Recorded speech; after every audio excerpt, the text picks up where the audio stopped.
नमस्कार साथियों, आपका एसके ठाकुर सर चैनल में स्वागत है। आज हम लोग समाकलन के 5वें सूत्र में भाग ले रहे हैं। इसमें हम लोग इंटीग्रेशन के कुछ महत्वपूर्ण प्रश्नों को हल करने के लिए सीखेंगे। किसी भी फंक्शन को कैसे इंटीग्रेबल फॉर्म बदलना है, फिर इसको कैसे इंटीग्रेशन करना है, इसको सीखना है। आइए इसकी फॉर्म है एक general form integration root under 1/√a² + x² dx है। इसको इंटीग्रेट कैसे करेंगे साथियों? इसको सबसे पहले सब्स्टिट्यूशन मेथड से करते हैं। x बराबर मान लेते हैं कि ये a tan थीटा है, पहले ऐसा मान लेते हैं। उसके बाद डिफरेंशिएट करते हैं, differentiating with respect to theta, तो dx हो जाएगा।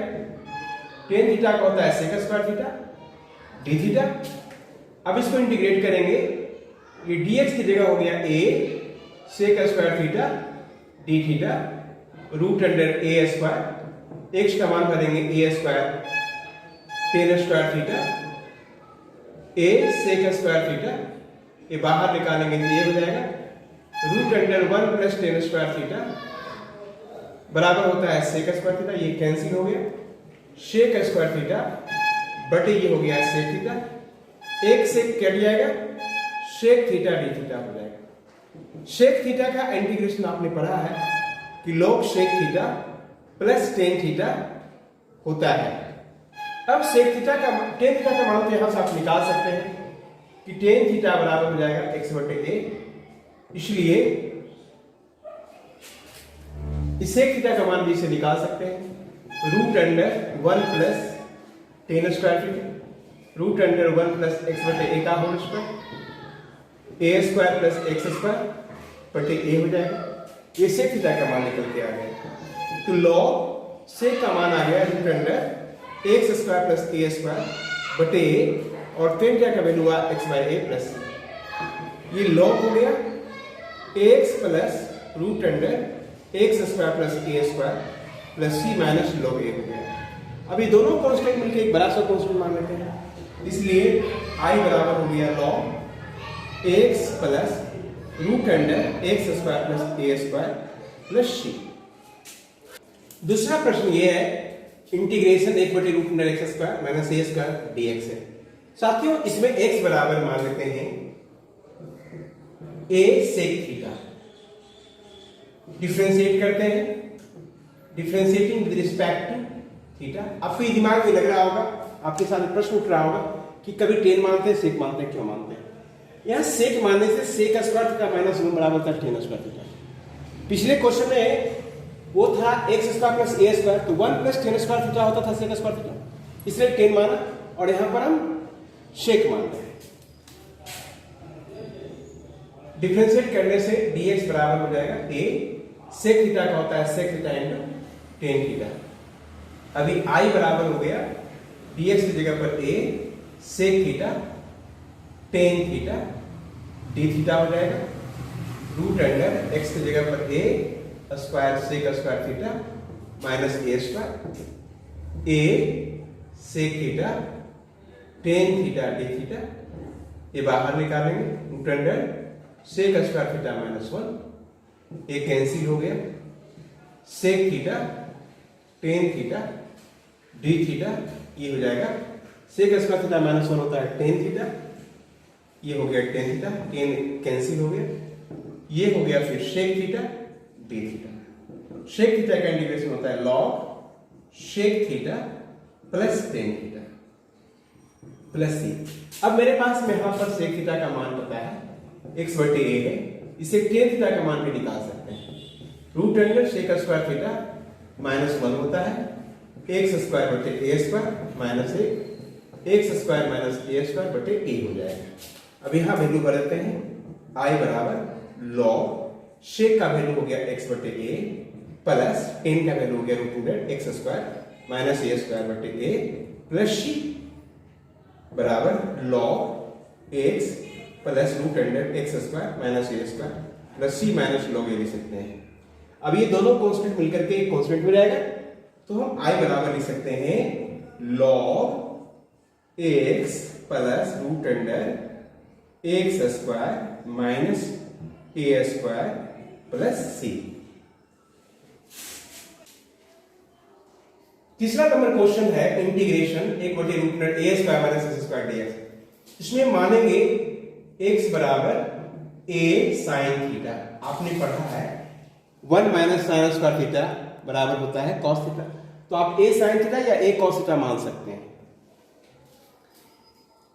डिफरेंशिएट करेंगे, dx बराबर हो जाएगा a cos theta d theta. अब I बराबर हो गया dx की जगह a cos theta d theta आ गया।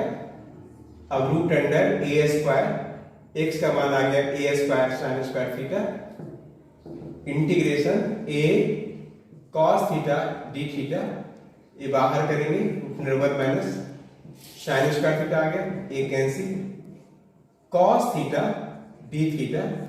1 माइनस sin स्क्वायर थीटा होता है cos स्क्वायर थीटा, यानी ये cos थीटा हो गया, एक कैंसिल हो गया, d थीटा आ गया। d थीटा का इंटीग्रेशन थीटा होता है। साथियों अभी आपके पास पता है कि x बराबर होता है a sin थीटा, तो sin थीटा बराबर हो जाएगा x/a, इसलिए थीटा बराबर हो जाएगा sin इनवर्स x/a। तो यहां आप लिख देंगे sin इनवर्स x/a प्लस सी। इस तरह से I का जो वैल्यू हो गया वो sin इनवर्स x/a प्लस सी हो गया। आप इसके जगह पर sin इनवर्स को π/2 minus cos inverse x/a plus b c रख सकते हैं। ये दोनों मिलकर एक कांस्टेंट हो जाएगा, यानी इतना बराबर minus cos inverse x/a plus c लिख सकते हैं। यानी आप यहाँ पर a sin थीटा भी मान सकते हैं, a cos थीटा भी मानेंगे। sin थीटा मानेंगे तो ये आएगा, cos थीटा मानेंगे तो ये आएगा। साथियों आप एक दूसरे पे ट्रांसफर भी कर सकते हैं, रिजल्ट आपका यही आना है। अब इस तरह से आपने देखा 3 गो, एक देखा root under x² plus a² dx, तो इसका वैल्यू हुआ log x plus root under x² plus a² plus c integration root under x² minus a² dx अगर है तो log x plus root under x² minus a² plus c। और तीसरा है root under a² minus x² dx अगर है तो सीधे लिख देंगे sin inverse x/a plus c या minus cos inverse x/a plus c।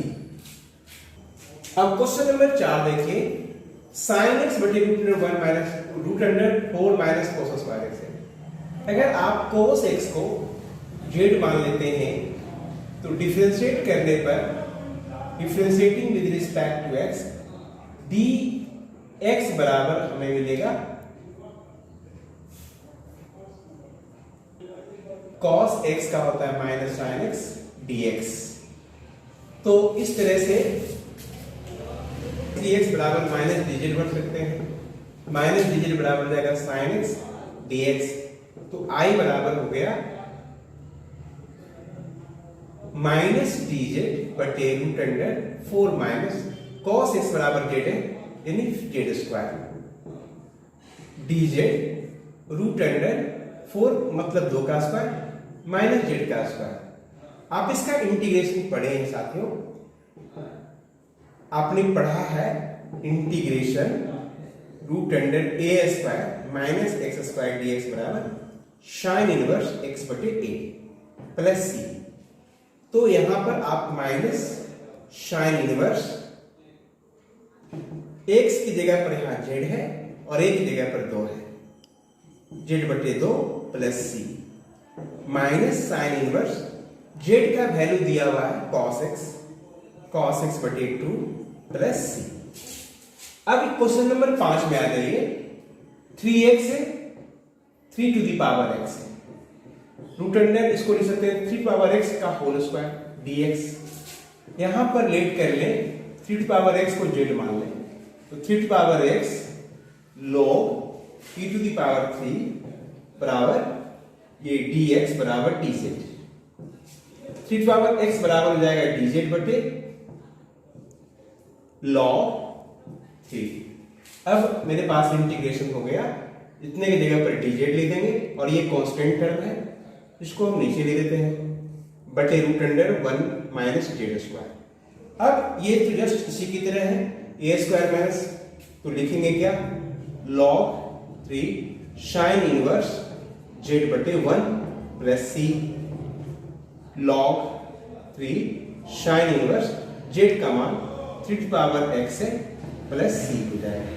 इस तरह से इसका वैल्यू निकल के आ गया है। हमारे साथ इसी तरह से जुड़े रहें और इंटीग्रेशन के एक एक क्वेश्चन को सीखते रहें। फिर मिलते हैं अगले सत्र में, तब तक के लिए आपसे विदा लेते हैं। नमस्कार।